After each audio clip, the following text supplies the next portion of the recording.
Okay, can everyone see the Apple Notes? Yeah, I can see it. Great, cool. So yeah, two different categories here. The first one will be shallow streams. So this is quite a big feature implemented in 4.2. Over the past few weeks, we've been doing UAT on it, so we are almost ready for release.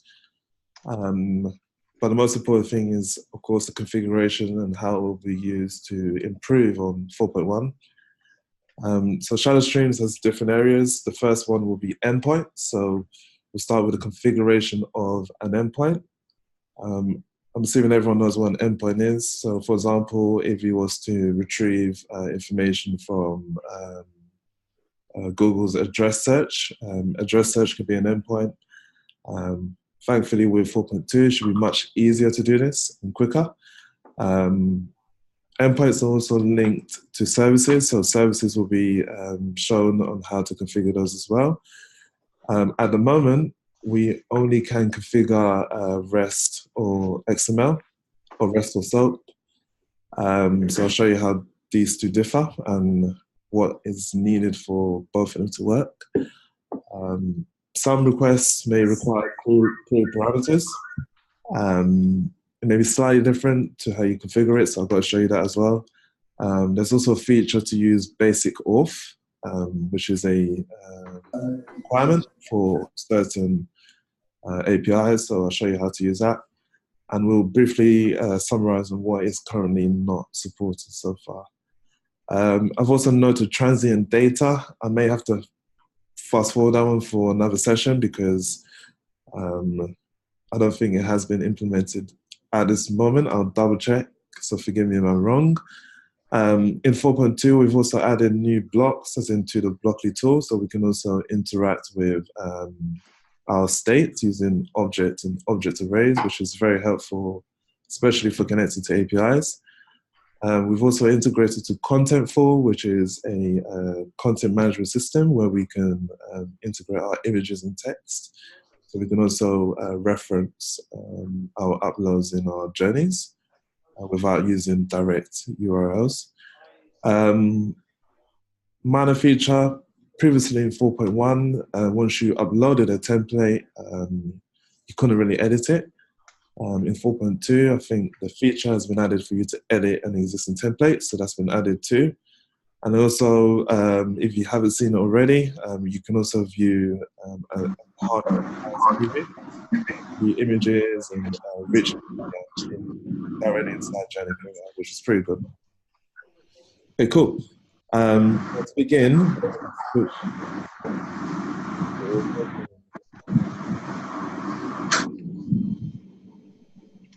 Oh, got quite a few people here.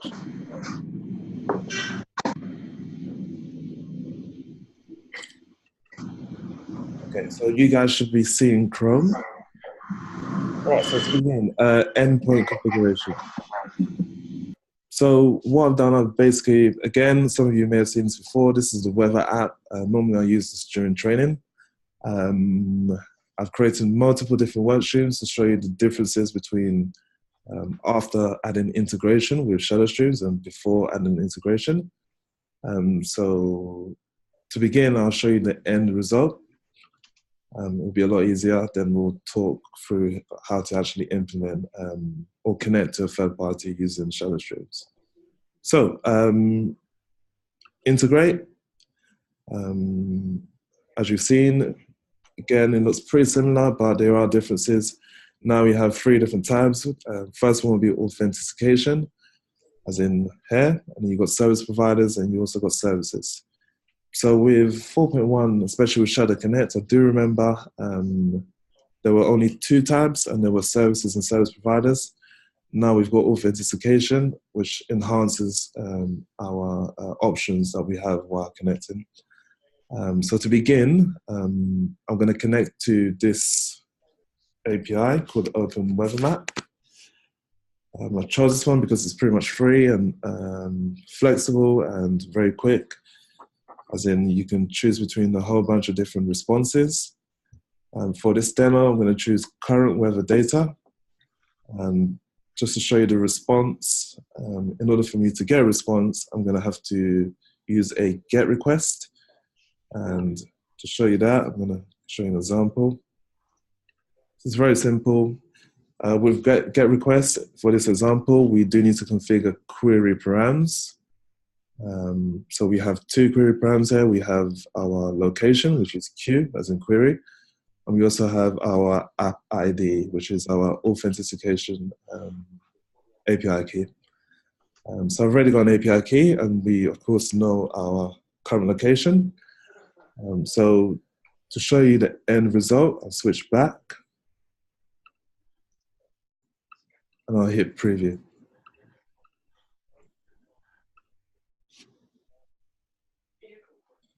Okay, so now we've got a fancier preview, very similar, but we've got a restart button, which looks nicer. To begin, our first, actually, let me go back to the application flow. So yeah, our first feature is look at weather. This is where our journey starts. After that, we have an option to choose a response. And then once we do that, we can choose between to show information for temperature, as in from our current location, or we can choose to show the humidity for our current location. On the side, I'm currently working on a project called House Kitchen, which will eventually be used to enhance demos of the platform. So I've connected Journey Creator to the front end, so you can see the journey in the front end.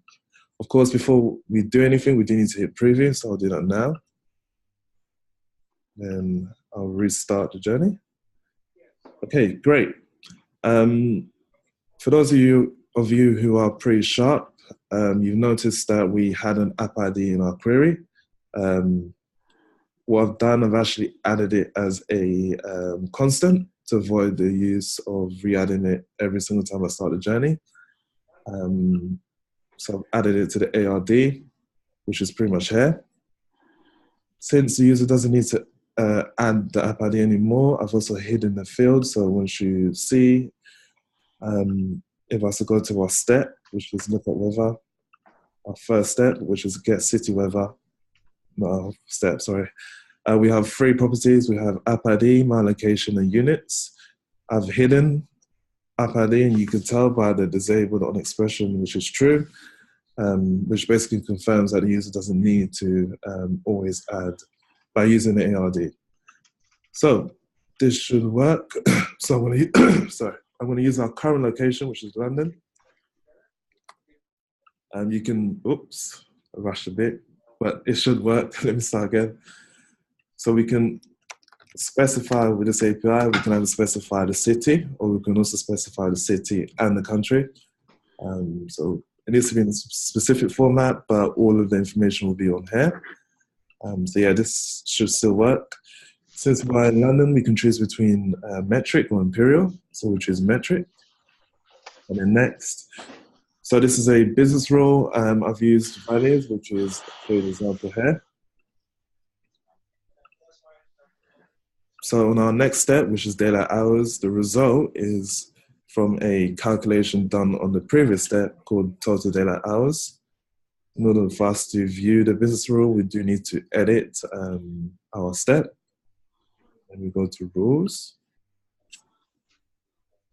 And then, great, so very straightforward. I've used 2 timestamps, so I've calculated the difference between those, and I've divided by 3,600 to find the total daylight hours for London. Okay, so I'll get rid of that for now. So we're pretty much on our first step because it does have 2 steps. So we've got get city weather and show daylight hours. Now we have a decision block, you can call it. You can call it a decision block. And I've configured a CTA template. So when I go to the next step after done, I've configured 2 buttons or 2 click to action buttons, which has given me the option for me to choose between our response data. So I can choose between temperature and humidity. Our response contains a bit more information about temperature, so I'll select that. And I use another business rule because normally the return data will be a number type, and it doesn't have the degree Celsius or the degree Fahrenheit. So on here, if you noticed, we have add signs. Again, another business rule, bit more complex, but you can probably guess it. If it is metric, we add degrees Celsius, and if it's imperial or not metric, then we add Fahrenheit. Okay, moving on. So we do done, and it should restart the journey. Okay, a bit slow. But yeah, that's pretty much the final step or final feature in our journey. I've configured it. Once you reach the end, it should restart. So how do I actually configure the connection between Journey Creator and Open Weather Map? So to do that, I'm going to create a new, goes a bit slow, apologize. I'm going to have to create a new work stream. So we'll branch off our default work stream because that's before the integration. So to do that, we create new work stream. I'll show you a new feature or very passive feature in 4.2. And when I create this new work stream, it should automatically switch to it. Prior to 4.2, it doesn't do that. So it's pretty good. We'll call this one weather. I'll call it weather 2. Then we choose our source, which is default. And then we can choose development, save. And as you can see, it's automatically set the work stream as our current work stream. Cool, so I don't need to change that. Now we can start integrating from scratch. To prove that, I'm going to go to integrate, and yes, we have no service providers. So we need to create a service provider. I'll do this now, and we'll call it Open Weather Map.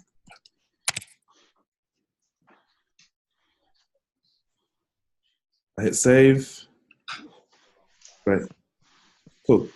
Now, once I've created a service provider, we do need to add a service to our service provider. One way of seeing a service provider can be just a name, just to group our services. So we add a new service. Now, you can probably assume we have two options here. We have REST and SOAP. Now, it's going to be a GET request, and it is using a REST API, so we choose REST for Open Weather Map.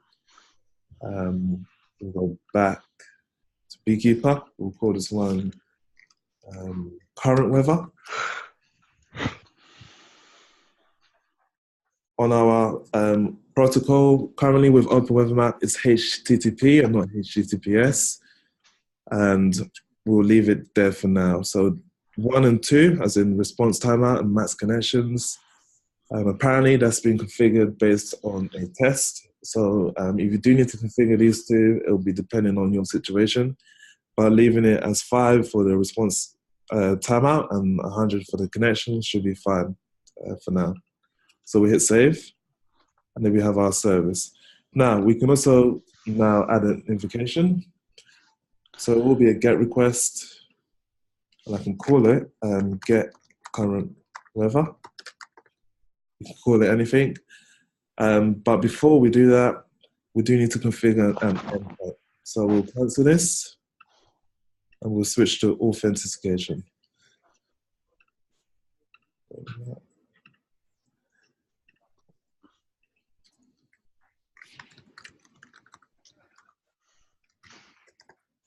Oh, our host will be, wouldn't be this one, would be this one. Our port will be 80 because, of course, HTTP, and our operation URL will be the remainder before our query. So we copy. Sorry? You forgot an R. R. Oh, sorry. Thank you. And I think we do need a forward slash at the beginning. I'll double check. But let's save. Cool. So we've got our endpoint. Now we can configure our invocation. So we add invocation. We do a GET request.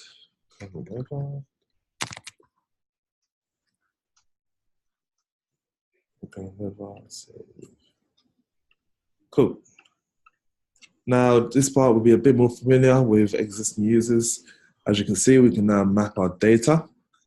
So very similar to 4.1 and prior to that. We have an option to add a request or request params. Since we are using query strings, query parameters, we have an option to choose between these two, which is query parameters because of our URL, as in our get request. And then we'll add request params and cool. So we luckily have a payload that we have configured already. And this is basically the request. So I'll do this now.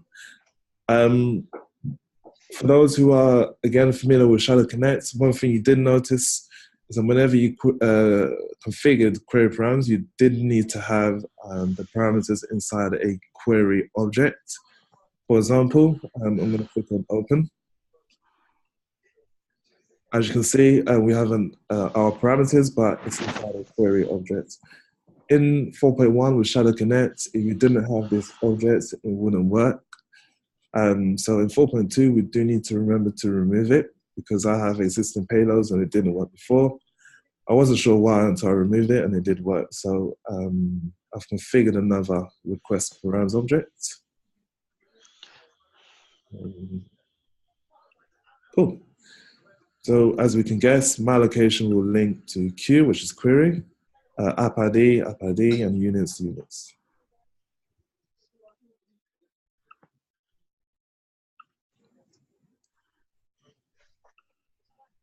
So what's left to configure is our response, and we don't need to change anything because it is a response and not coming from our stuff, it's coming from API. And so we can use a response payload, which would be this one.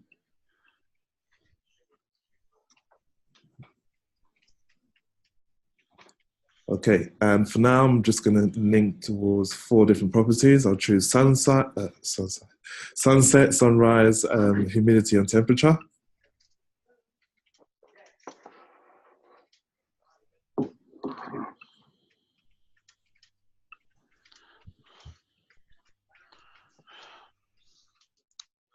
Cool, so that's pretty much done. As you saw earlier, we do have an option to add basic auth. For this example, we don't need to, but I will show you another example where we do need to. So all that is left is to add our service to our step. We'll probably do this on the first step because, of course, we do need to have some sort of data before we allow the user to choose between showing the temperature or humidity. So we'll do it on our get city weather step. Integration of rules. Our create link is pretty blank, so we'll add a new service. API call, open weather map. So again, this is pretty familiar, or pretty similar, sorry.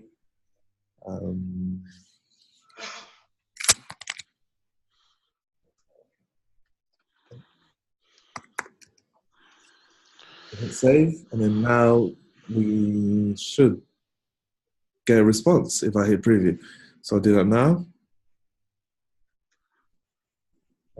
By the way, I've configured everything else. So the data profile, the step profile, they're all configured. I'm just going to restart the journey. Oops, don't know what happened there. Let's see.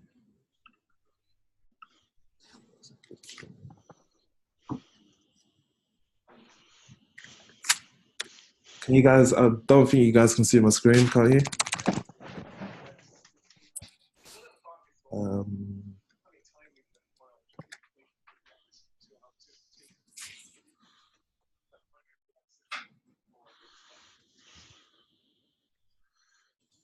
Give me a second as I run Lumen.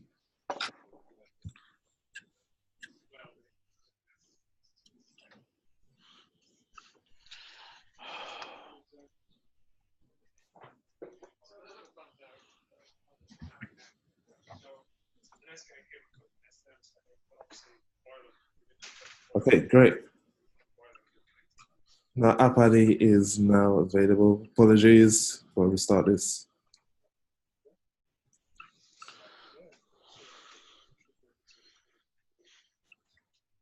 Okay, so We don't have our drop down because that's configured on a different work stream. We don't have our constant configured because that's on a different work stream, but we still have the information that we do need to receive a response. So I'll hit next. And then what should happen is, okay, of course, we haven't done that, but we should, yeah, there we go. So we do get our current temperature. To prove that, I'm gonna do it through Lumen. So let's pretend that we didn't have this this front end experience. One of the new features of 4.2 is that we have an enhanced preview, so we can also view images and rich text inside our preview. And then what I'll do next is add an image just to show you that. But for now, I'm going to go through the journey so you can see the state and what has been returned from our API call. So look at weather, get city weather, we'll choose an app ID. And then we choose, let's say, Bridgewater, New Jersey. Got that wrong. Metric. Yeah. Right, it probably doesn't like the format, so I'll do New Jersey. Yeah, okay, so the format needs to be correct. But as you can see, I've chosen metric, so you get Celsius back. Since I've only mapped 4 different properties, it will be 93% for humidity, which is quite a lot. We also get our sunrise. So yeah, that's it. That's pretty much it. It's very easy for you to configure an API call. It's probably the easiest option to use a GET request. Depends on what you use it for. But as you can see, we don't need to upload a Shadow Connect file. We don't need to speak to Tarek on configuring that for us. Yeah, pretty much it's all done. And yeah, much faster. Preview is a lot faster. You don't get the same errors you get once you hit preview after configuring. So yeah, that's pretty much how we configure endpoints and services. Okay, so moving on, I'm going to quickly show you an example of how preview has been enhanced. And this will be the integration with content as in our CMS, where we can use to link images to our journey. Okay, so I'm going to grab any image from Google.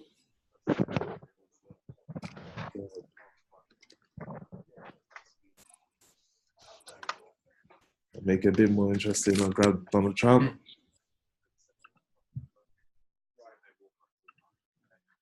First image, I'm going to copy the URL. Or I can actually save it. Let me save it to my local machine.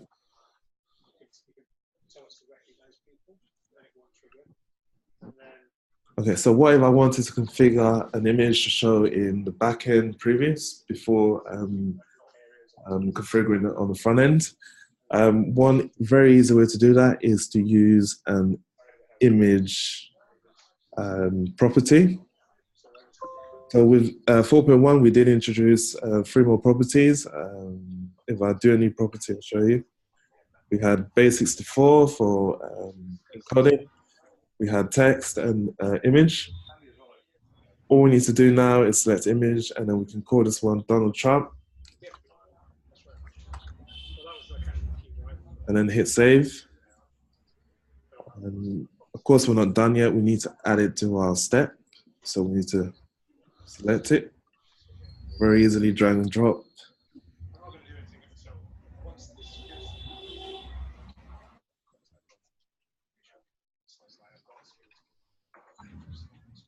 Cool.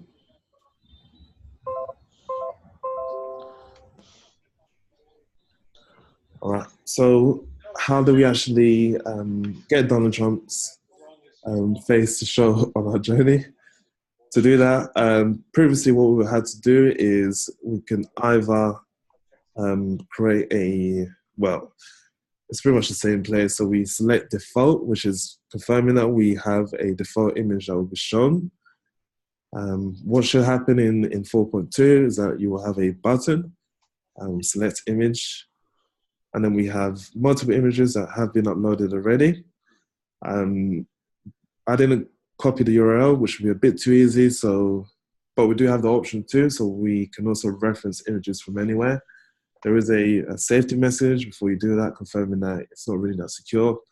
But to show you the integration with Contentful, I will select on Resource Manager.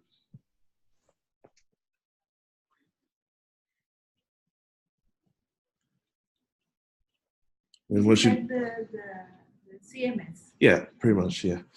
Very easy. It took me 2 seconds to figure out how to upload an image.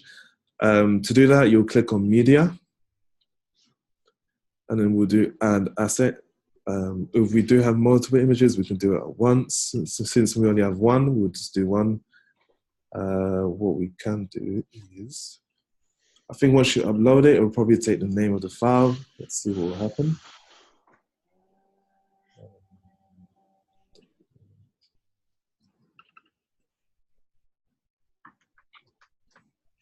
Yeah, so it picks up the name. I'm going to rename it to Donald Trump. I'm assuming you need to publish it, so I'll do that now. But what we need to do next is literally switch back to Journey Creator. Once we hit refresh, we get our image. As the president, select image. We have a reference, and then we hit save. I think prior to that, there was dynamic, which has been removed. Let me quickly double check. Where you can use a rule to show an image. Okay, I'm not going to do it now, but yeah, in 4.1, there were 2 options, so default and dynamic. But we'll leave it with default for now. When I hit preview in Lumen, it should show that image. Yeah, there you go. So very easy. In the future, it will be enhanced, so you can view more types of content in the Lumen preview. But the journey still works as normal. I'm going to quickly go for it now. London. But is that image going to be shown on the front end? Yeah. It will depend on the client. Lumen should eventually, well, let's see. Yeah, it does. So yeah, Lumen picks it up. Some clients may not want that. They can remove it, but it all depends on the client's code. But Lumen picks it up, which is pretty good. Cool. Again, it is a wide image. Depends on the template. I haven't really configured a template for the step. But yeah, that is just an example of how we can use the CMS Contentful and how Lumen has been enhanced to show a preview. Just to show you that the work, it's not the work stream, the journey still works as normal. I'm going to do Imperial. Since we're now in Washington, DC.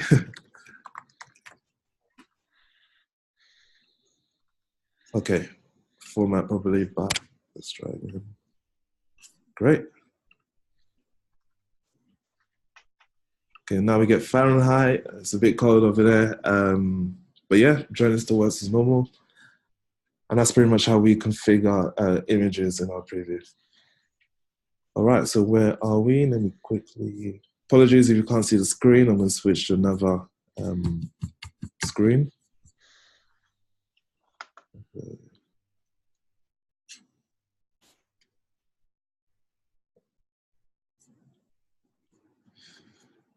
Okay, so I'm actually going to show you, so what I've just shown you there was a REST API configuration in Integrate.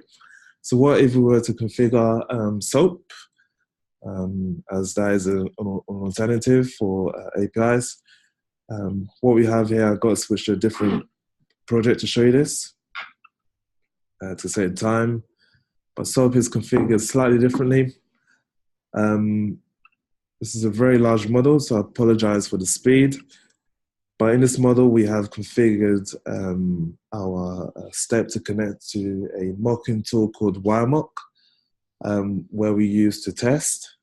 And in one of those mappings, it does return a SOAP response. So I'll show you the mapping first to make more sense. So we have WireMock open here. These are all stubs, so we have an array of stubs. Very easy to use, but we mainly use it for testing. So I'm actually going to search. So,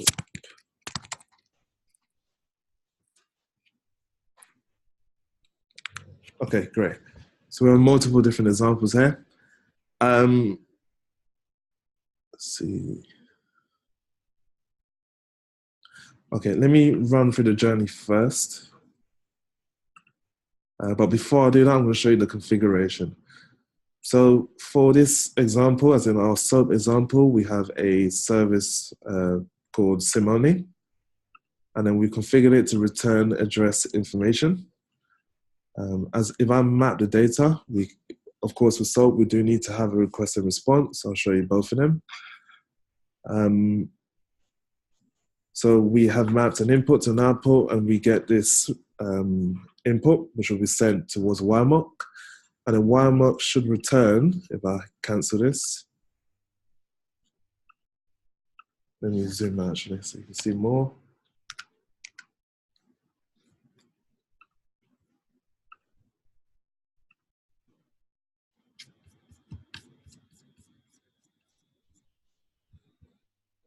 Cool, yeah, YMOC should return our response here, which will be of course connected to our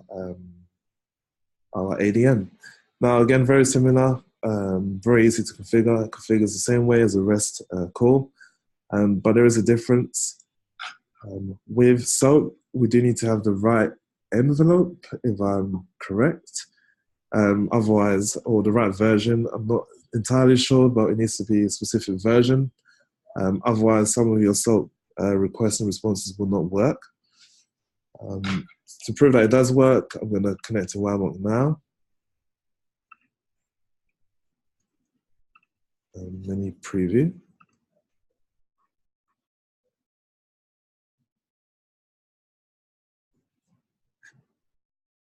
So if I remember, we've got quite a lot of features here. In fact, let me show you our model. So this is a combination between 3 different proof of concepts. And this is used for testing the capabilities of Journey Creator. So yeah, it may be a bit slow, but yeah, let's see what will happen.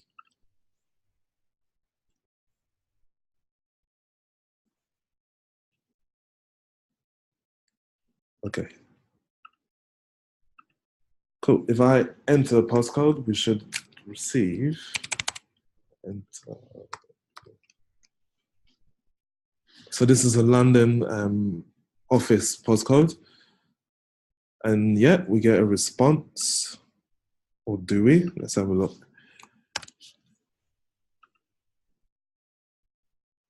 Okay, great. So we get a response from YMOC. It is a mocking tool, so of course we need to configure our request and response. To prove that, I'm going to quickly show you where this is coming from. If I copy this postcode, not that one. Okay, so it's pretty much this mapping. So we've configured it as a post request to hit this URL, and then once it hits the URL without any other further configuration, it should return this SOAP response. For those of you who are familiar with SOAP, it needs to be in a specific version, so you can use this as a basis. I can send you follow-up links towards this. But at the moment, currently with Shadow Streams, only SOAP and REST is supported. So let me go back. I'll show you the configuration. So we have our service, we've got service provider, we edit, we have a post method. Endpoints are pretty much the same as what I showed you earlier. So we do need to create an endpoint. The only difference will be, not much actually. Let me switch back.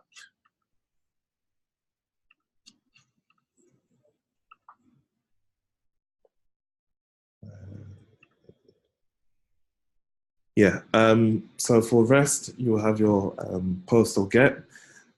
We don't have the option to configure the request format and response format because it'll be predefined by your choice, as in between SOAP or REST. But yeah, that's pretty much it. Exactly the same. Asynchronous, so synchronous and asynchronous is not, sorry, asynchronous is currently not supported, but it'll be a synchronous response for now, but that's pretty much it. as in the difference between REST and SOAP. So again, very easy. Don't have to do an additional step for you to configure SOAP between REST. Of course, new features will be added towards it. But yeah, that's the difference between SOAP and REST. Now, I'm going to show you authentication, which is basically the HTTP basic auth. And another great thing about Wiremark is that we can also use it for basic authentication testing. In here, we can also add a object to our mappings, so we can test basic auth. An easy way to test it prior to that, or apart from that, maybe a bit of a challenge, as in there aren't many public APIs that we can use to test basic auth. So I'll do this now with Wiremark. So to do that, we need to configure our authentication details. And to do that, I'm going to have to switch back to our previous project, which is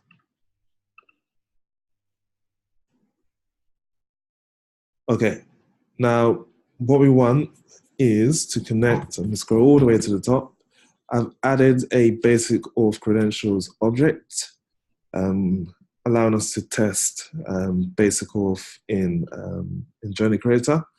I've given it the username as DXP@beekeeper.com, which is of course fake, and the password will be Journey Creator.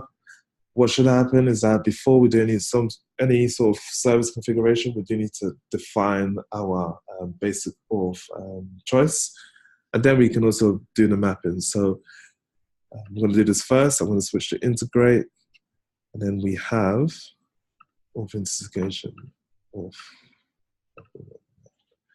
Great. So add new. I'm going to call this Wiremark. And then we need to, of course, match what we have in our mapping, otherwise it wouldn't work. So I'm going to copy and paste. Oops.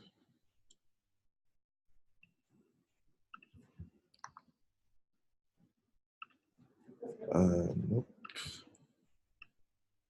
I mean, I could just type it, but I'm a bit lazy. Hit save, and hopefully copying and pasting doesn't affect anything. It shouldn't, because I've done it before, but yeah. So now we have our basic auth configuration, and we need to basically create a new service. Open with a map, add a new service. It will be a REST call because we are using, yeah, it'll be a GET request and it will be JSON. So we will use a REST call. We'll call this one GET. Right, so with Wiremark, it is HTTPS compared to the Open Weather Map. So we do need to change it between HTTP to HTTPS. So we'll do this now. And then now that we have configured our basic auth endpoint, we have Wiremark. We'll select that. Let's create an umbrella. So now we need to add our invocations. So for Wiremark, what do we have here? We have a GET request. So we do need to select GET. And then we have a name.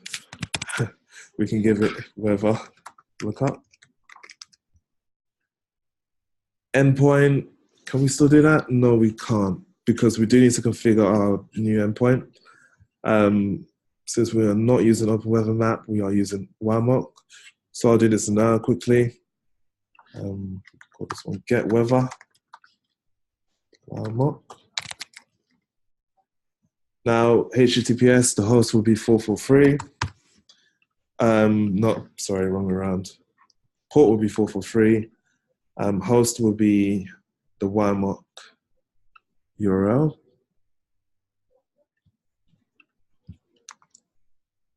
Cool. And operation URL will be the, actually for Wiremark, it will be what's under the URL property. So we need to copy this exactly.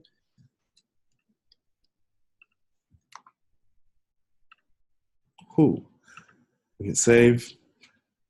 And then we have our endpoint. So now we can configure our invocation. Add invocation, we do a GET request. We can call it whatever we want, whether get. We hit save. The only thing that is left is to do the mapping. So we'll do weather, map data. It works exactly the same as Open Weather Map, because at the end of the day, if everything's all good, we should receive our body as a response, which is exactly the same response we get from Open Weather Map. So I'm going to add the same response object, and it should let me do that, which would be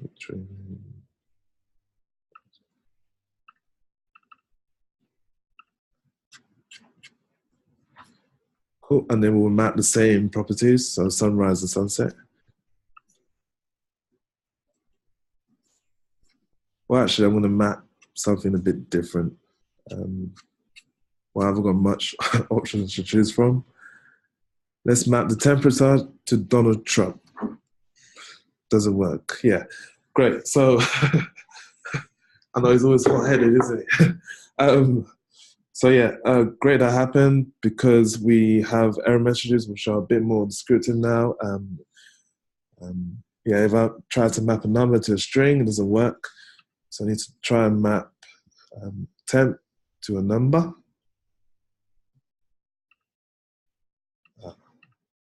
Yeah, that's the bug. Yeah. Yeah. Remember the bug when I map from number to string and I want to get rid of it? It wouldn't let me get rid of it until I cancel. Don't worry, this bug has been looked at, so I need to cancel this basically.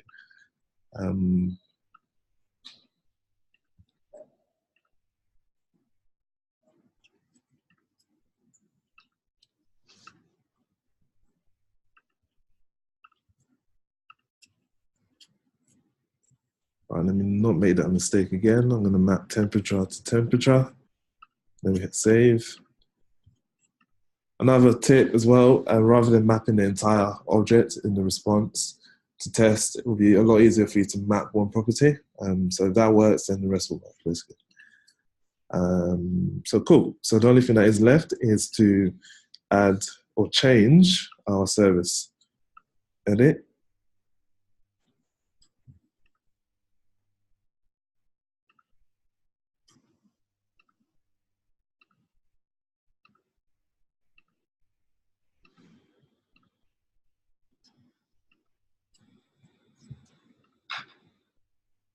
All right, so I'm pretty much gambling here because I haven't really tested this. Well, I have, but it got deleted. So let me try again. So look up weather. Get city weather. Here's Trump. App ID. Location. London. Metric. Oh, look at that. No errors first time, which is a new thing for me. So confirming that it has worked. It's great because this has been recorded. Let's check the state. So we do have a response. I've mapped it to the weather response object. And we have temperature, 280. Wow. Okay. Don't know if that's correct, but yes. Let's see. Let me switch to WAMOC. Yeah. So we get the exact temperature back, 280.32, which matches our response. So yeah, WAMOC is a great tool. It wouldn't be included with 4.2. We are leaving WAMOC behind, but there are different mocking tools that you can use, such as MockLab, to test your API responses. But yeah, that's just to show you how we can configure our basic auth. Well, to prove that it did work, I'm actually going to change the credentials quickly. So if you remember, we need to go back to authentication. We go to HTTP basic auth. I'm going to change it from beekeeper.com to beekeeper.co. Hit save, gives us a warning, edit.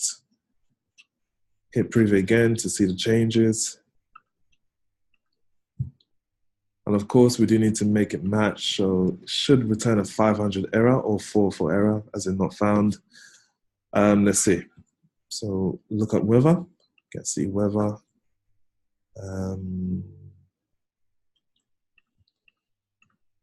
Choose a different location. Choose Tokyo. Metric. Submit. Error. So that confirms it. Doesn't really confirm it because we get no error message. But yeah, I mean, after making that change, we don't receive a response because our auth credentials in here doesn't match. Cool. Any questions so far? Oops. Nope. Okay, great. All right. Wow, that's a new one. So yeah, let me see what else I need to cover. Louis, before we go on, like we have few questions. Sure. Yeah, I mean, like you showed how to map the request param. We want to know how to do path param or header. So yeah, great question. So if I can, there is a reference to another application that Vice did, but I do remember. Yeah, I'll show you that. Let's see if this works actually. So we do have another API called Deck of Cards, which is a free API.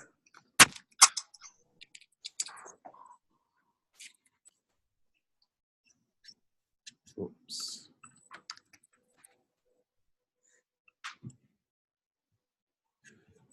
Okay, so for example, what if we are given this URL?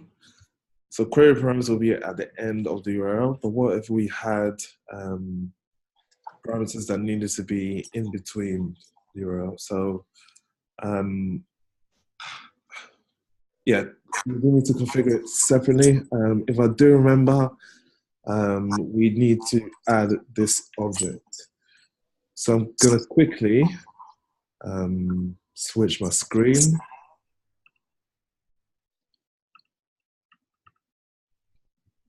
Okay, so you guys should be able to see Visual Studio Code. I'm gonna create a new file, and then I'll save as a JSON so you can see the format. And we do documents.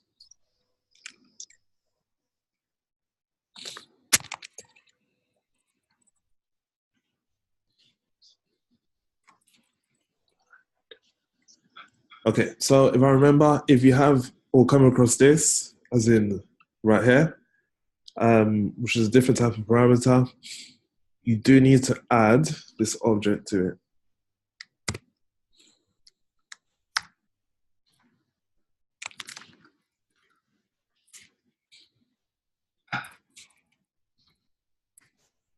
Okay, forgot that.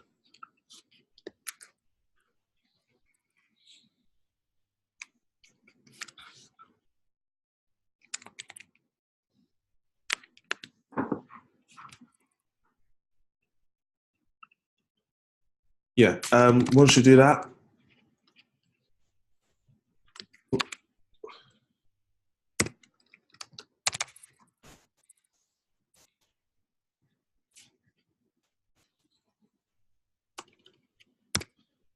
right. So whenever you have this, I think whenever you're mapping your data, especially in not especially, but in Beekeeper, you need to upload your request or response, sorry, your request with this object around your properties. If it's not inside this object, based on what I've seen so far, it doesn't work. So if you do remember with Shadow Connect, you have to wrap a header or your header properties or your queries inside a header object. You have to wrap your query parameters inside your query object with 4.2, as in with shadow streams, to add a parameter to here, to your URL. You do need to wrap it around underscore context path. Was that Prashanth?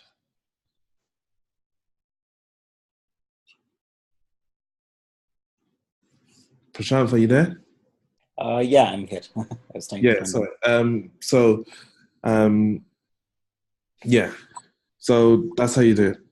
So headers, I'm not sure. I need to get back to you on that one.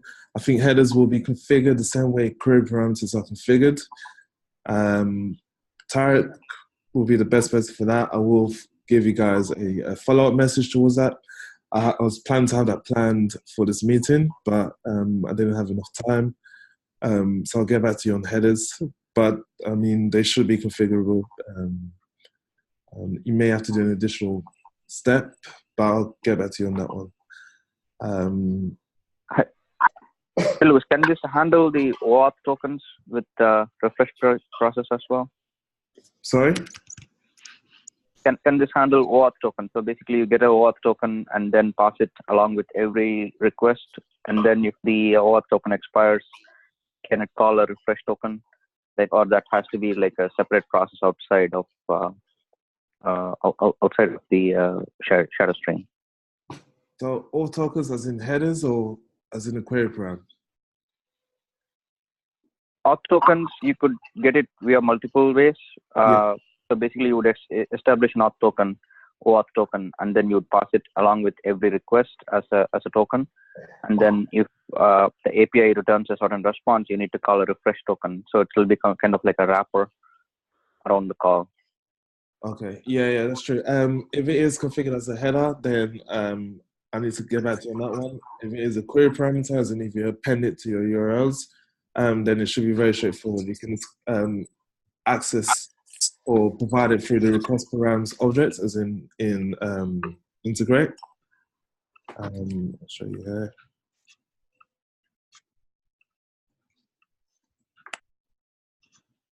Yeah, if you just create request params and add your token to here, without any additional objects, it should append it to your URL.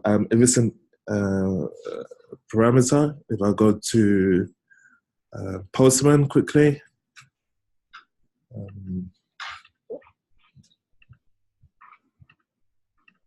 yeah, if it's one of these, as in a header, oh, sorry, you can't see that. Let me quickly.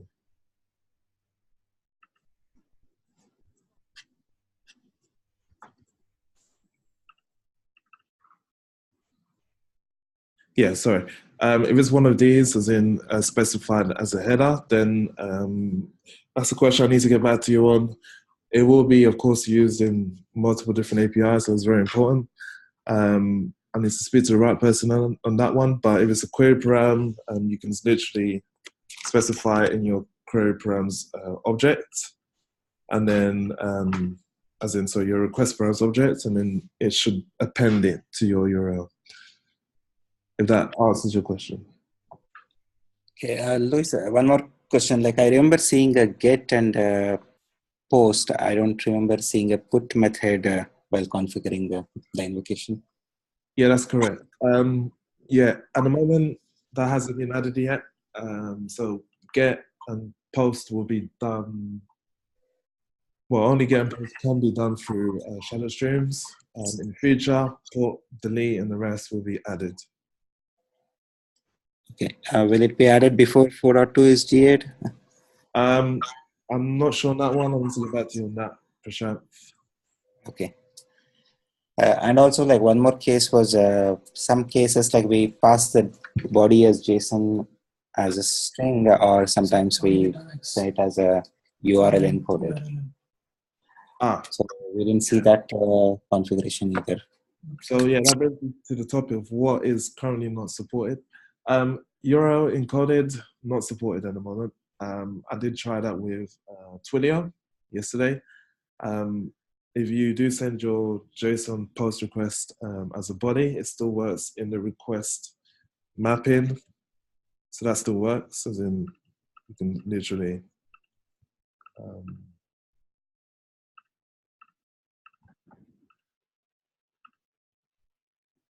yeah, you can literally upload your JSON there. But yeah, for form data and if I switch to Postman quickly again.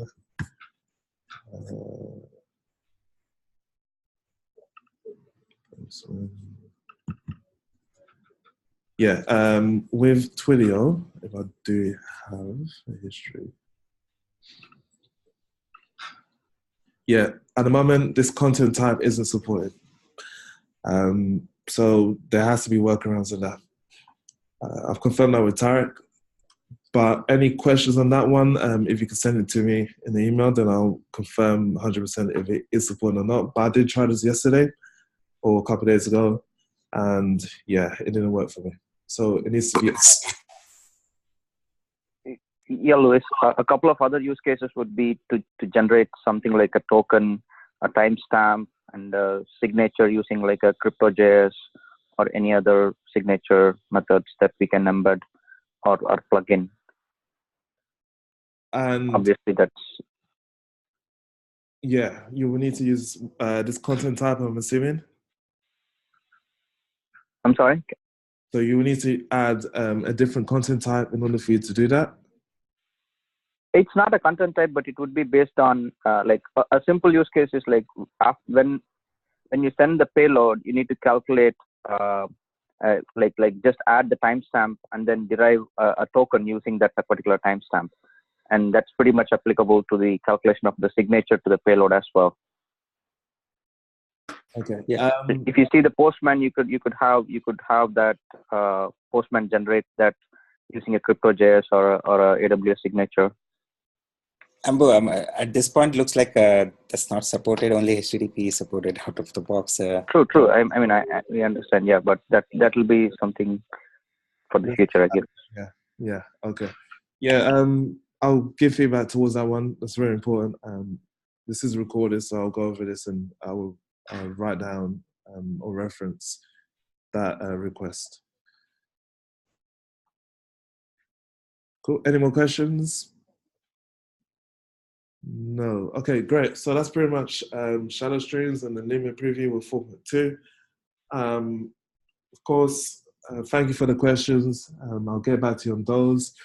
New features will be added. We are again in the UAT phase, so we need to finish that first. But yeah, for the new starters on the call, I'm going to have to switch from 4.2. Well, we're still using 4.2. So actually, before I continue, 4.1 and 4.2, I'll forget the versions for now because pretty much we'll start from the beginning. So for existing users, you will know about 4.1. But for everyone, including new clients, it will just be Journey Creator. So we'll start from the beginning. So if you are happy to leave, as in if you don't want to go through the basics again or the beginning, please feel free to drop off. But if you have to stay on, then I'll continue from the beginning on using Journey Creator. So thank you all who joined. This will be recorded and it will be posted to the relevant location. Okay, let me. Hello? Thank you. Oh, thank you. Copy of feature copies are available.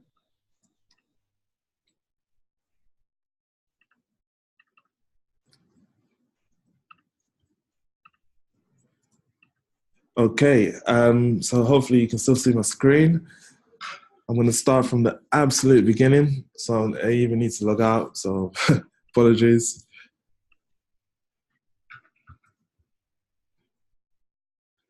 All right, so welcome to Synchronos, first of all. You guys have probably heard of Journey Creator, our major tool with DXP. It allows us to configure journeys with ease, also integrate with client with ease, and produce very quick results on the fly. We have used this in the past with a number of different proof of concepts, and they've majority of all gone well. But since you're new or since you haven't really played around with this, I can say play around because you pretty much can. I'll start from the beginning. So what we have here is our login screen. And if you were on the call earlier, we showed you a whole bunch of different areas. But the first thing that you will see whenever you log into, or if you want to log into Journey Creator, will be this login screen. On the top, we have our environment.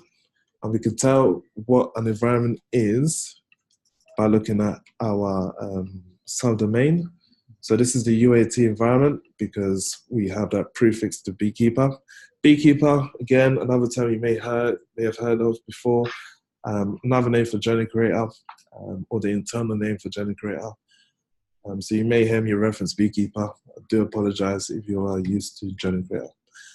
Okay, so to log in, we normally have a dummy account, which would be test.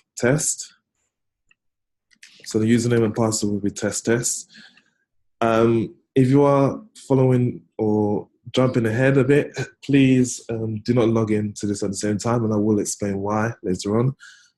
But for now, I'm going to show you the different areas of what you're seeing here.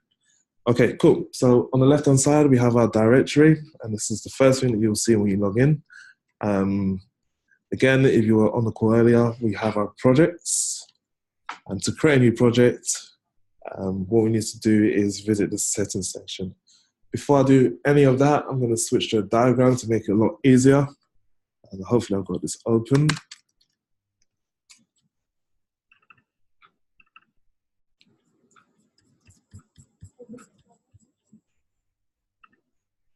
Okay, so a project is our host of our applications. At the end of the day, what we are doing is creating journeys, and the project will sit on the top level. Inside our project, we have our applications. Applications is our individual apps that we use to configure a project. And of course, that can also be broken down into different segments, such as features, which is basically how we use to configure different parts of the journey. An example of a feature will be weather lookup, so we can look at the weather. But that may not be enough. Feature is only a describe. You can use it to describe your actual parts of your journey. So once we go deeper, it will be a step. So the steps are really the building blocks of our journey. We can reorder steps, we can clone steps, we can create a complete journey out of steps. We can't move steps from one feature to another, if I'm correct, but yeah, we are looking into that. But for now, this is basically the diagram of how a project will look like in Journey Creator. Yes, sorry. Yeah, the screen is frozen, I think. Ah, sorry. Yeah. Yeah. Apologies. You should be able to see it now. So yeah, can you see it? We can see a presentation now. Yeah, that's great. Right. I'm just showing or was meant to as the diagram. Okay. Yeah, from the top level, you got application, feature. If you are unsure of how they relate to each other, it will make much more sense as I go through Journey Creator. But yeah, so let me begin. I've got to switch my screen again to Chrome. Okay, so on the left-hand side, we have our directory, which is our project. I'm going to create a new project actually, so I can show you. To do that, we have a top navigation bar, and on the far right-hand side, we have our spanner and screwdriver icon. Once I go into there, we have our settings area. Luckily, the first option we have here is a project, and then we'll do a new project, and then we can call this,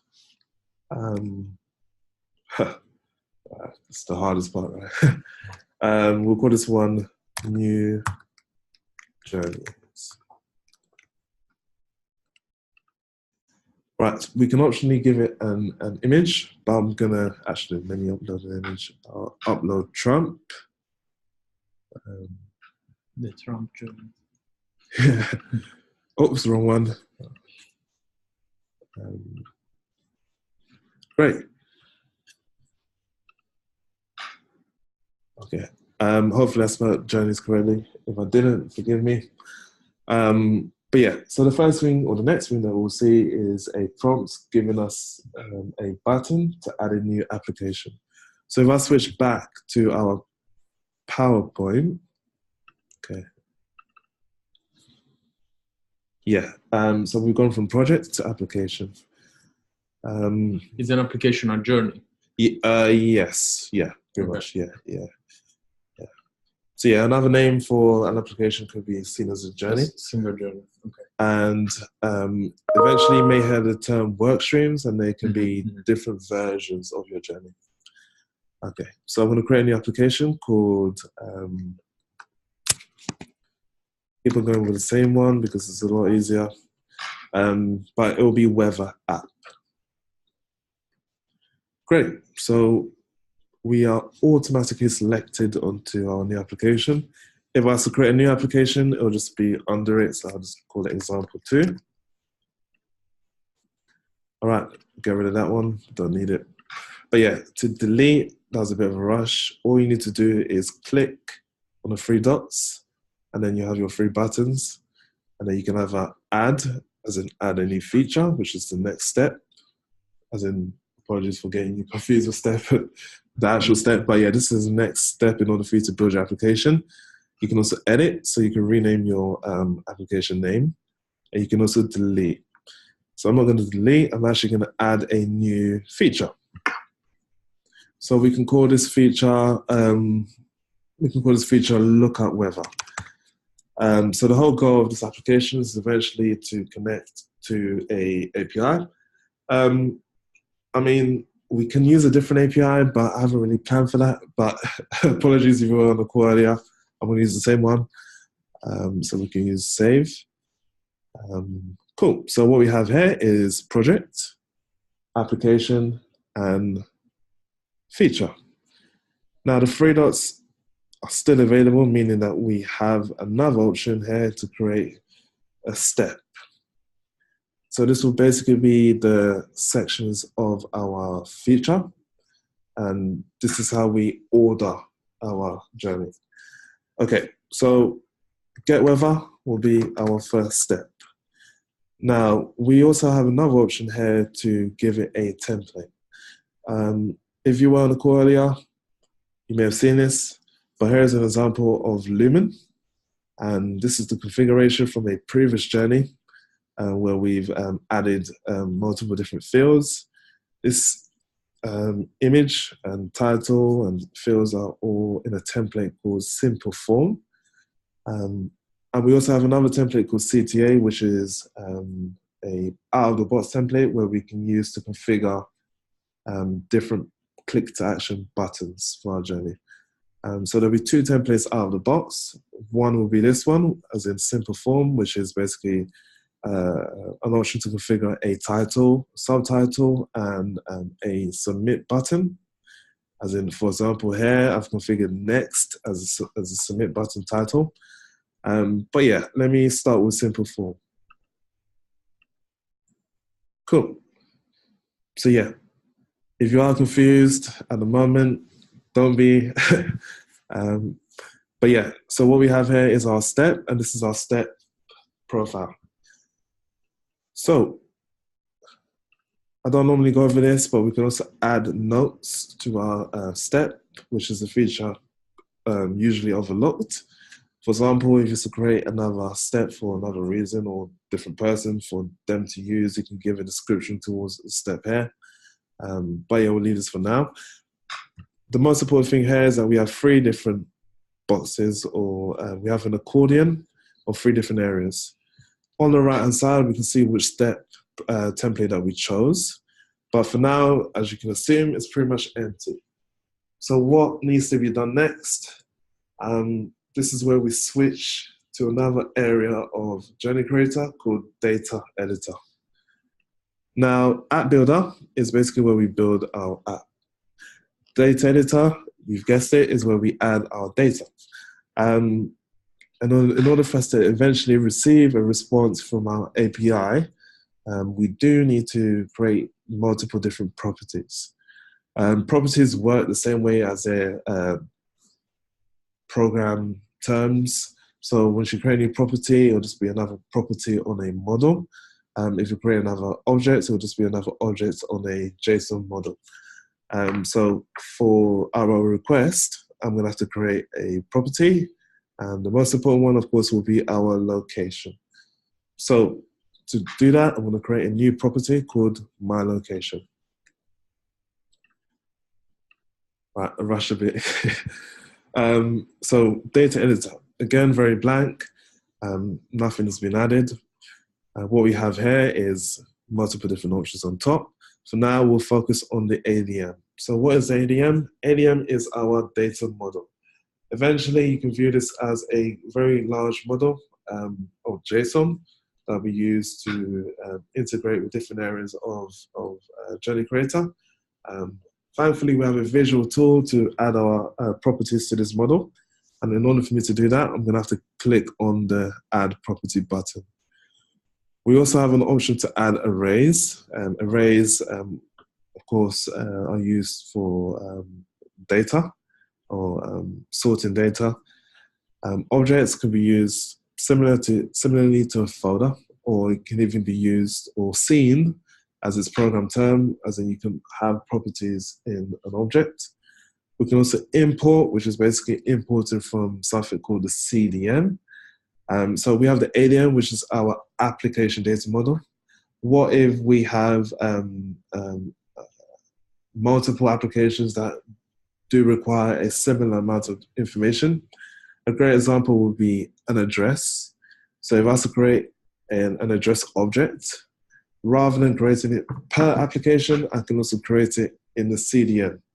CDM is a common data model, and that can be used across multiple different applications. So I'll go over that later on, but for now I'm going to create a new property called my location. All right, so on the right-hand side, what we have here is a pane. So in this pane, we have 3 different options here in our properties. Very easy, I'm going to give it a name for my location. Normally, no one really gives it descriptions unless you're giving the application to someone else. I haven't really done that ever, but we do have an option to give it a description. But the most important thing here is to choose a type of property. So for those who are technical, Boolean, strings, numbers, and integers work exactly the same way as they do behind the scenes. Base64 will be used for different purposes. Text and image will be used with Contentful, which is our CMS. Sorry, our CMS where we can hook up or link media to our journey. So will it be a path to the image, or what would it be? So previously it was a path, but for the image, we once we add it to our step, we can select it from a gallery. Okay. Yeah. Cool. So for now, I'm going to choose a string. Hopefully you guys all know what a string is. If you don't, a string is just used to host alphanumerical characters. So you can put anything between A to Z, 0 to 9, and special characters. Cool. Now we have privacy, tags, and validation. I'm going to leave those 3 for now. But to continue, I'm going to hit save. All right, so we have my location. Very blank or very empty, but at least we have one property. Now, since we have a property, let's go back to App Builder. Now we can fill in our first step, get weather, by using that property. To do that, we need to click on Edit, and then we select my location. Cool, and then as you saw there, I literally dragged and dropped the property from the right-hand side, as in our ADM library, which is our reference. If we do have a larger model, we can also search in here, but we don't, so we can see it up front. Can I see the CDM there as well? Or Yeah. Just the ADM? So good question. So CDM will be referenced only on your ADM. So if I was to do import, you wouldn't see it past first in the ADM, and then you'll see in your step, yeah. But yeah, that's a great question. What does CDM stand for? Common data model. So data that usually will be shared between different applications. Address will be a great example. Yeah, that's sort of what I can think of. So ADM is specifically for that project, yeah, or that application. Like yeah. If it is weather app, it will be only for weather app. Yeah. But CDM is shareable between everything. It can be a gender, it can be... Yeah, demographics, yeah. Here, where will you define it? I'll show you. I'm jumping ahead in now, but Okay. but yeah, I'll show you eventually. So Yeah. So your ADM will be here. I've added a new property. So we can hit save. Great. Now, this shouldn't work. If I was to hit preview now,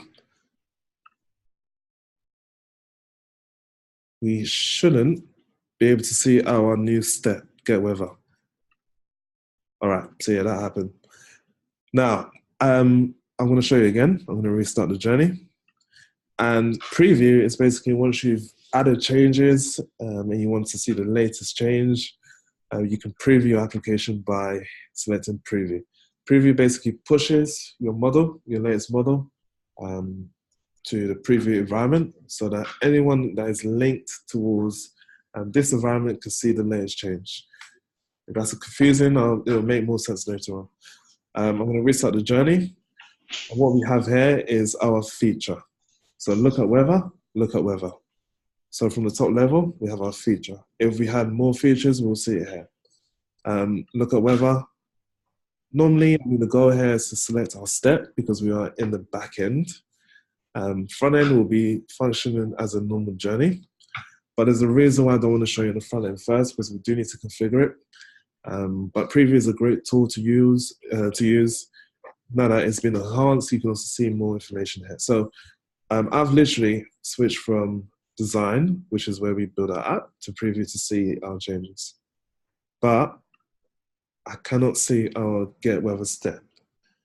And the reason why is something called links. So we have we can say a how API running in the background, where we have links, and links need to be configured on your step in order for you to use your step. If you're familiar with how, we have create and edit links that we use in Journey Creator. And the reason why we cannot see our step is because we need a create link. For this to make more sense, I'm going to show you a PowerPoint slide. I'm going to switch the share.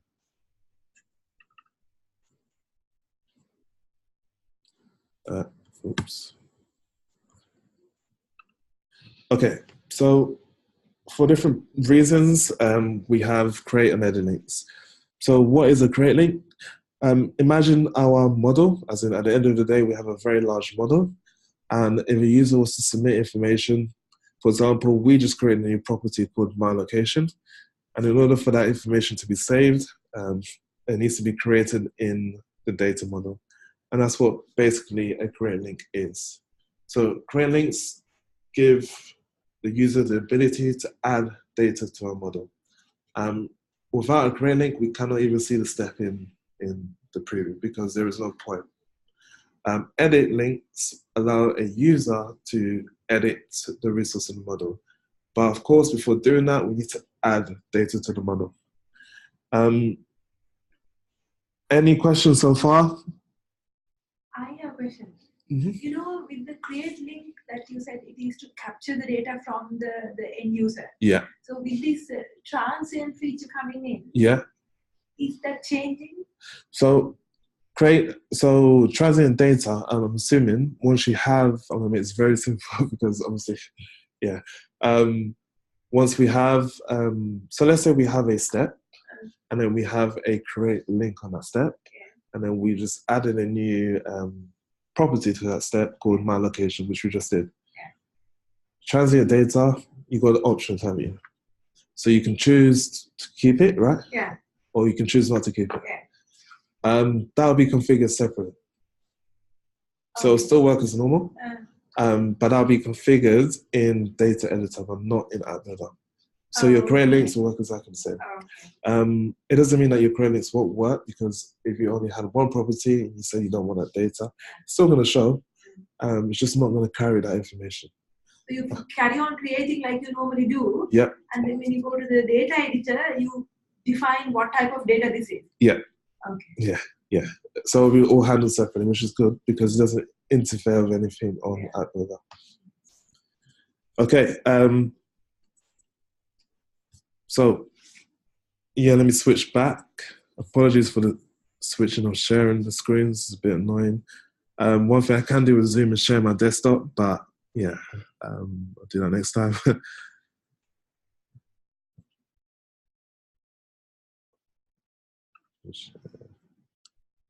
Oh, you can resume share. Okay. No, you can't. All right. Apologies. All right, so we're back to App Builder. And yeah, so preview doesn't work. Well, it does work, but we cannot see our step because we do need to add something called a create link.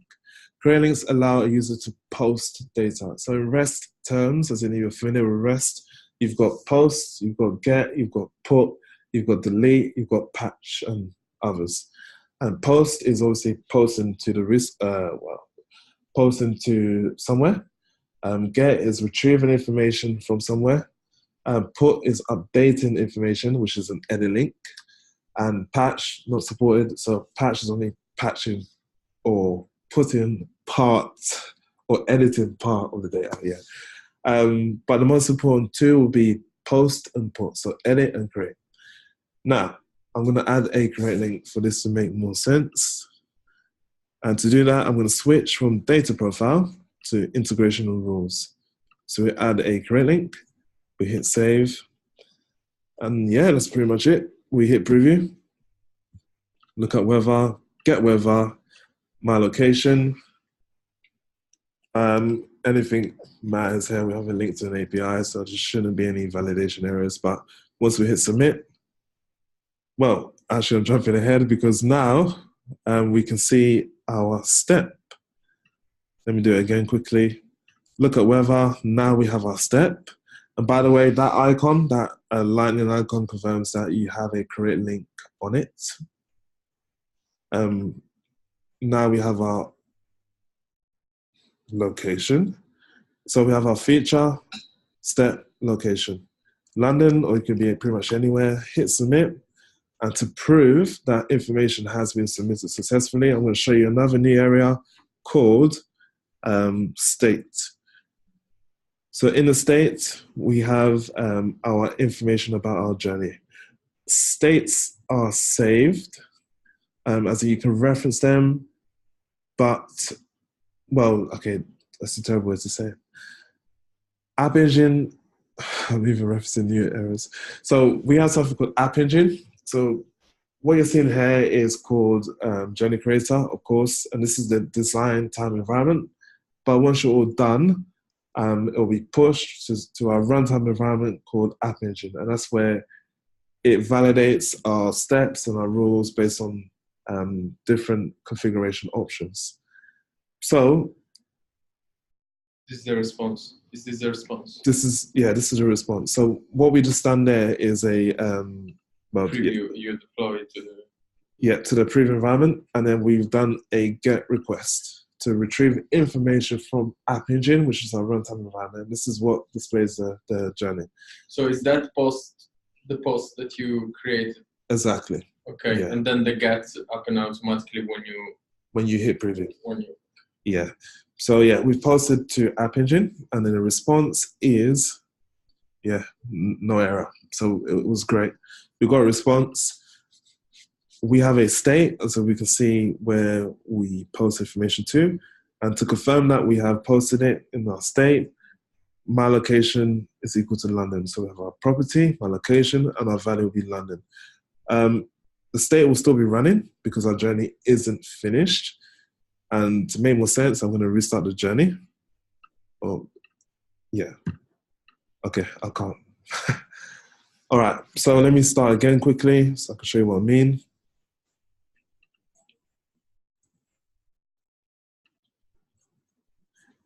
Okay, preview, feature, step, property, London, done. Now, what if I wanted to edit information that I've just posted? You've probably guessed it, we need to add a edit link. To do that, we go to edit, and then we go back to our step, of course, and then we go integration of rules, edit, and then you select the box, and then to confirm that it's been selected, you'll see an edit link here. We hit save. 1 sec, where did you go to? Yeah, it's a bit of a rush, that one. I missed the click. this is what happens when it crashes and you've got to do it millions of times to get it working. Yeah, so apologies if I'm running too fast. Let me do it again. So we were in preview. I'm going to switch back to design, and we're back on our step. Yeah. Now, the goal here is to allow the user to edit information that the user has posted. To do that, I'm going to have to hit edit, and then we're back on our data profile. So we've already added our property to our profile. In order for us to add our links, and it should really be called link. Well, okay, that's another discussion. But yeah, inside our integration and rules section, we have create and edit. So create allows the user to post, which we've done already. But if we want the user to edit or allow the user to edit, we do need to select edit. So if you haven't done it already, what you'll see is create, edit an item. So edit is a put. Edit so is a put. It doesn't mimic the RESTful basically. Yeah, RESTful. The type of the action. Yeah, exactly, yeah. Now, for everyone listening, ignore item. Item hasn't been used by me or hasn't been used by many people. I'm not sure if it will be removed or not. There's a reason why it's still there. But for now, ignore item. If you was to ask me what item does, I can't tell you. That's the answer. But yeah, so we have we don't have it yet. So in order for us to add the edit link, we just click on edit and then we hit save. And then, yeah, so we've added a create and edit link. So we can view it by clicking on preview. And again, you probably noticed me switching between design and preview. Whenever I've done a change, you need to hit preview for you to see it or for you to push the latest model. So we open up our state so we can see what's going on. We click on our feature, we click on our step, my location, London, submit. Great. So for those who have been eagle-eyed on the color, it's changed from green to pink, confirming that we have an edit link available. So we're going to edit it. So as you can see, we have our existing data, which has been pulled from our state. And if I was to change from London to Sophia, I'll hit submit. And as you can see, our property, my location in our state has been updated. The reason why we can still see our state is because our journey isn't finished. App Engine is stateless. In other words, once we are done with our journey, then our state is finished. It doesn't stay open if you start a new journey. It doesn't stay open if someone else references the journey. Once we're done in our journey here, then our state is done. So there's no persistence. Again, if that's confusing, the more you use Journey Creator, the more it makes sense. But yeah, for now, as you can see, we've now allowed the user to edit our property. Okay. So when I get the response, that is done. That is the moment when it's done. Yeah. So, sorry if I jump a little bit, but yeah, I was working on the Nectar part, so recording these things. So does he record until it's done, right? So at this point, you close the recording. Yeah. Okay, so cool. The way to view that you have no more steps left is because in our preview, if I was to click on, well, this is a bad example, but if I had 3 features with 3 different steps and they all have create links and I've entered the information for those create links, then the journey is done.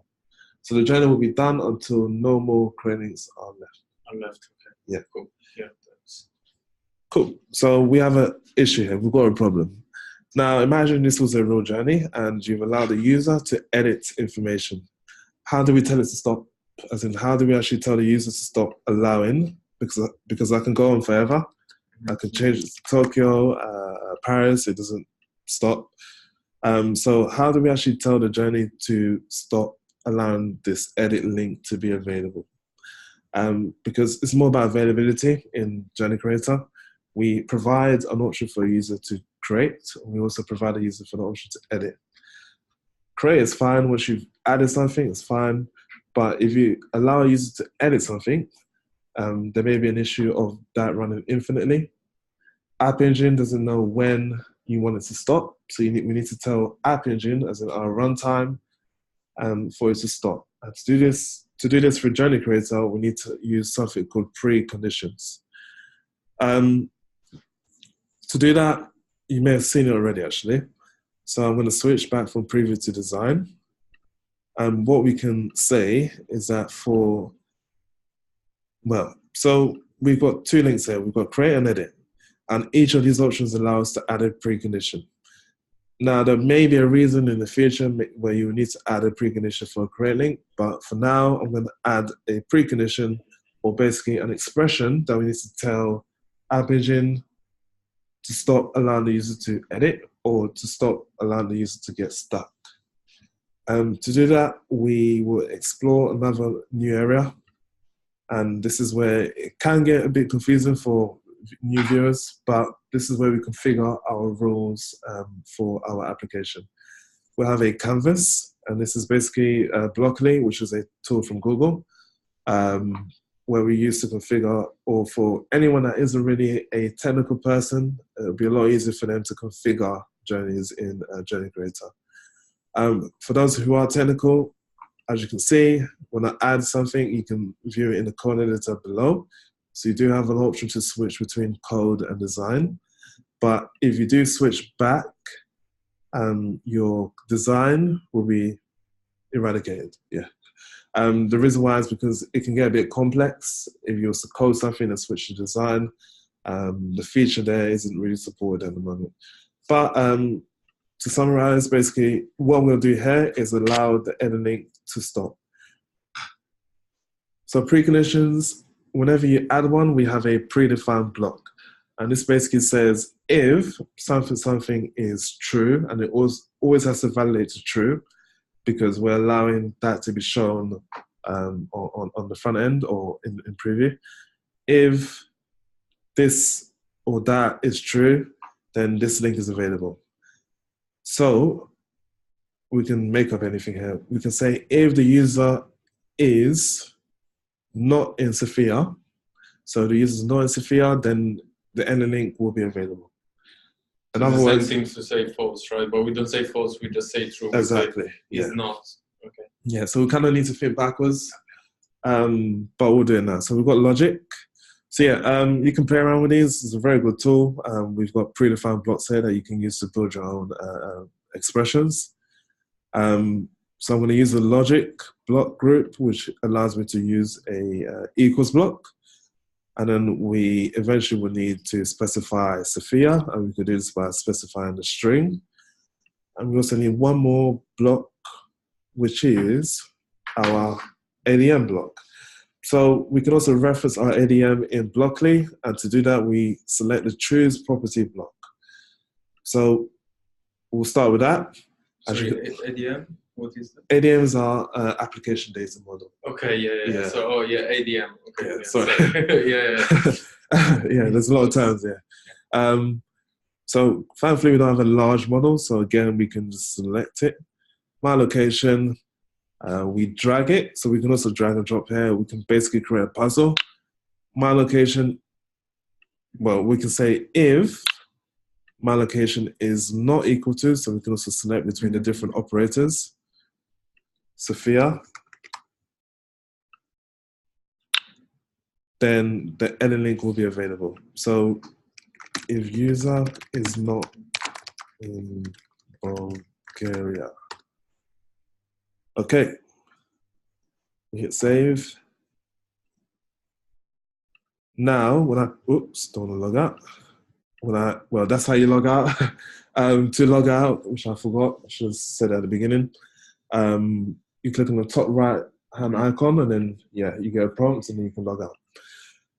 But yeah, we are back at preview. Look at weather, get weather. We are back on our step, which is get weather. London, hit submit. But now we are back on our edit link because we haven't validated against that rule. Yeah. So if it's Sophia, we shouldn't see pink, because then we shouldn't see create link. It will stop completely, and then we are pretty much done with our journey because we've already used our create link. We've already added something to our model. The create link is now done. and the only thing that is left is our edit link. And in order for us to get rid of that, we do need to, well, if we need to get rid of the edit link, we need to follow our precondition, which is basically saying, if the user is not in Sophia, I've just entered London and it didn't work. If I enter Sophia now, you wouldn't see this link. Emma? So these color changes means it is open, it is closed. Like you can say that. Green is create and pink is edit. I wouldn't say it as colors. I would say this is how you distinguish between what's available to you. Okay. But yeah, that pink is edit link. So if I enter Sophia, and it has to be, of course, case sensitive, submit. Yeah, we're done. So no more links are available, which means that our journey is done. So we've got rid of the create link and we've got rid of the edit link. And then, yeah, that's pretty much it. So that's how we allow the user to post information to our state. A client may use the state to pull information from a front-end application, depending on what they need. As in, for example, if I was to go through here, you can view the state or a previous state. I'll show you an example. That doesn't work. Let's figure this out quickly.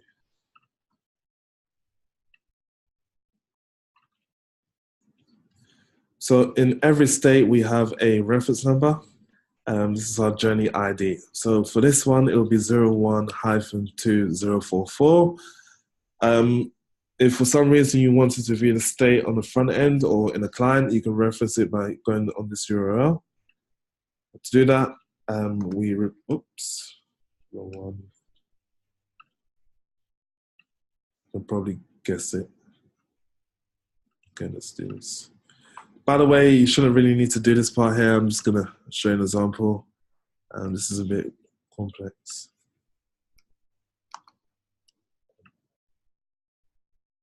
You have to put it in the document. Sorry. No, that's fine. Cool. And the only thing that's remaining is I need to change the journey ID. So 01.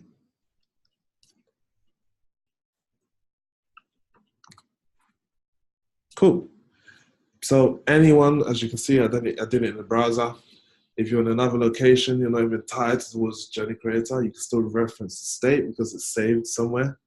You can view the order of the features, and you can also view what we entered. This is completely separate to Journey Creator. This is coming back from App Engine. The client may want to use this information to push data from a tablet in store. You can reference this by accessing it through the Journey ID. But that's a bit more advanced and complex. I'll just show you how state is separate towards Journey Creator. Okay, cool. Any questions? I know well, yeah, there's a lot to go through. Imal? No, I think I'm going to go. Okay. Before you start the next stage. No worries, let's go. Okay. Any questions from you guys on the call? No? All right, so we haven't got much left, and we basically scratched the surface of Journey Creator, so we may need to do a follow-up session.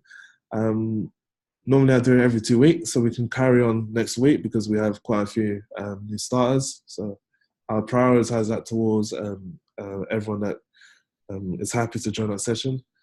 But for now, to make it easier for me to summarize, I'm gonna have to, actually, what can I show you in the next 20 minutes? Let me have a look. So I'm gonna switch to my PowerPoint. Emma, you're free to go. Okay.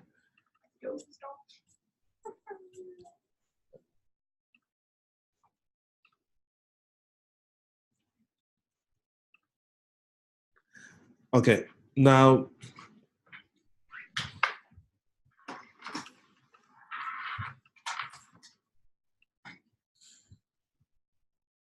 so one other feature I can show you, which is a bit flexible. Oops, let me switch back. Let's see who's on the call.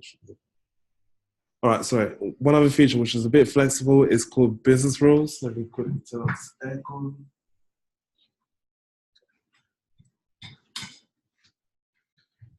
So you may have also heard another term called business rules, which is going to be very important for configuration. Business rules allow a lot of flexibility when interacting with different parts of your journey. Mess this up. Apologies. Let me switch to Chrome. Okay. So what if I wanted to make my location uppercase? What if I wanted to do a calculation before sending the location of my current city? Or what if I wanted to basically do something before sending information to our API? One way to do that is not by using preconditions, because preconditions is what we do before a link in this situation. But one thing we can do is use business rules.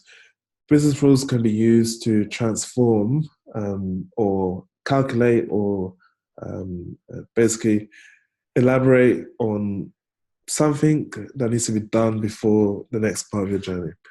To make this easy, one thing we can do is pretty much anything, actually. Because it's Blockly and we use multiple different blocks, a great feature about Journey Creator is that we have a non-tight way of doing stuff, so you're free to do whatever you want using business rules. They're very powerful. They can be as simple or as complex as you want. In this situation, or in this example, I'm going to create, or actually I'm going to make our location uppercase, just to show you how business rules work. Whenever you're configuring in Journey Creator, you do have an option to name your services. I do recommend it because in the future, you can reference them. But yeah, for now, I'm going to call this make uppercase. And if you didn't see what I just done, let me do it quickly again. We have our links, so we choose which link we want our business rules to be run on. For now, I'm going to choose the create link. I'm actually going to delete the edit link because we don't need this no more. But yeah, I'm going to add a new business rule to our create link. Cool.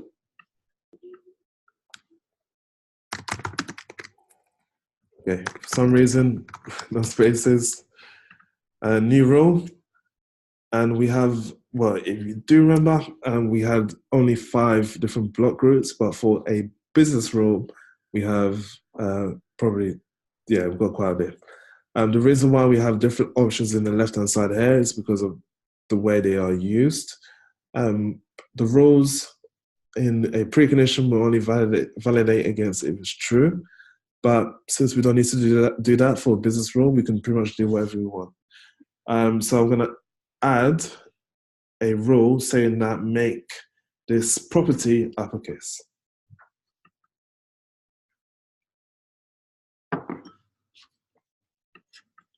Okay, so we choose our property, my location. Can anyone tell me, this is a quick classroom exercise. Can anyone tell me which block I need to use next in order for me to interact with a string?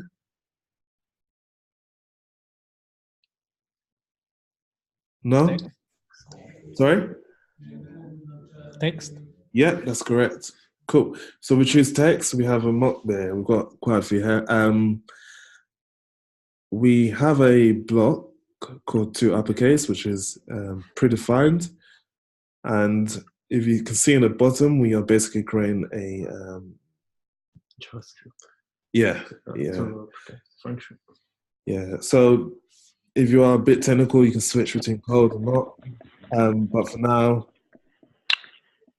that's pretty much it. We create a puzzle. We'll say my location to uppercase. This will be executed before once you hit submit, so once you post the data, this will be executed because you are adding this business rule to a create link, which is basically allowing the user to post. Okay, so I'll call it make text. Oh, no.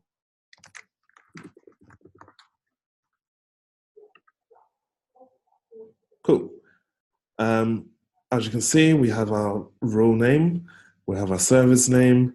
We can also even add preconditions to our business rule. So if you don't want to execute this rule because of some reason, the same way that we can add a precondition to allow the user to create or to post or to put, we could do the same for a business rule.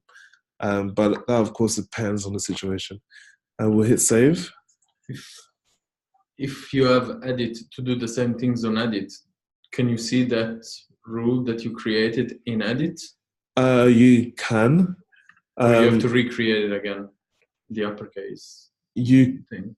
Actually, well, I don't know if it's changed, but let's try. So we add a service. We'll leave it as that. Yeah, I think we can choose. Oh yeah, cool. Yeah, we can choose an existing rule, which is pretty good. So yeah, I'll get rid of that for now. Oops. Okay, sometimes you may see errors as well in the orange bar below. And then this one is basically saying, what's it saying? Okay, maybe a bug, but yeah, sometimes if you do anything with a different link, as in the end link, you may need to reconfirm your business rule. Well, sometimes you may just need to refresh your page.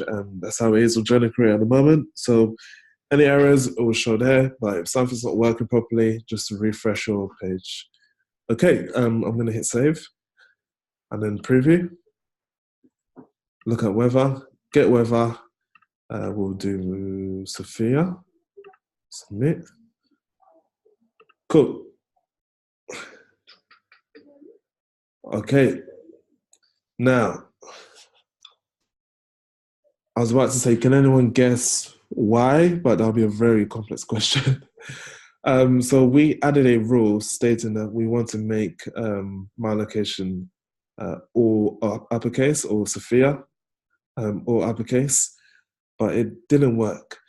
Now, whenever you create a business rule, you need to imagine it as being a local canvas, a local environment. The end result, as in what you see here, needs to be added to the state. So in other words, whatever we do in our business rule isn't complete. So if you want to see it in our state, as in here, we need to add it to the state. So there's another block where we can assign our calculations to our state. Once we do that, then we'll see it in our state. Because of course, we have an option in Blockly to have local variables, and we need to separate the two. So in other words, I'm going to quickly revisit our rule. Edit. Cool. So yeah, in variables, as in our variables block group, we do set state to property. Sorry, set state property to value of our whatever we want, basically. We've referenced our property, and we have our function here. We add it to the set states block, which basically allows it to be set to the state in our preview. We're not done yet because we need to choose the same property, so we are overwriting that property, and then we'll see what will happen now.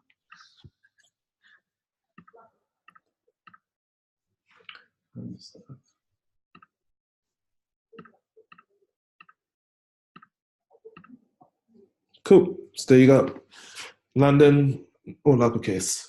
So whenever you do a rule, it's up to you actually, because you have the flexibility to do whatever you want. But in a situation where you needed to reflect or update your state, which you can use in a rule, you need to set it back towards the state. Okay. We can do a whole bunch of different things, as in using Blockly. So this is a reason why we can't really test Blockly, because it's pretty much whatever you want to do. But yeah, that's how we add something called business rules, and that's how we increase the flexibility of the platform. One final thing which I will show you is, if I can show you, only 5 minutes, 6 minutes left. Okay, any questions?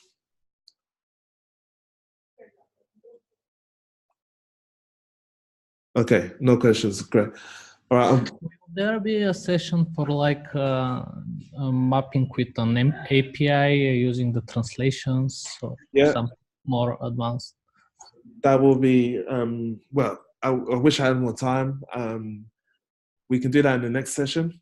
We can move on to that one in the next session. 1 hour is certainly not enough. Normally this is a 2 to 3 day process. So what I'm going to do actually is the next 2 weeks, I'm going to create a new session, and I'll detail what we'll be going through. Hopefully we have an option for you guys to follow along as well, as in you guys can log in and do it at the same time. And it may be a bit hard because we have people from different locations, but I mean, we'll figure it out. Luckily as well, we have it running every 2 weeks. So yeah, I know you guys are excited, but we'll certainly get into more advanced or intermediate areas of the platform. So yeah, as a summary, I'm going to leave it now. Today, what we covered is how to build a basic application with a single feature and a single step. We've explored data editor, and we've also added a precondition to validate our links, which is create and edit. And then we've also explored how to add a rule. So we're pretty much getting there. But yeah, thank you for joining in. This session is recorded, so please feel free to forward it to the relevant or to the right people. But for now, I'm going to have to leave it here. Any questions, feel free to email me or Slack me, and then I'll get back to you as soon as possible. Okay. Thank you very much. I may have to leave early, actually. Thank you. Thank you. Bye. Thank you. Bye. Bye.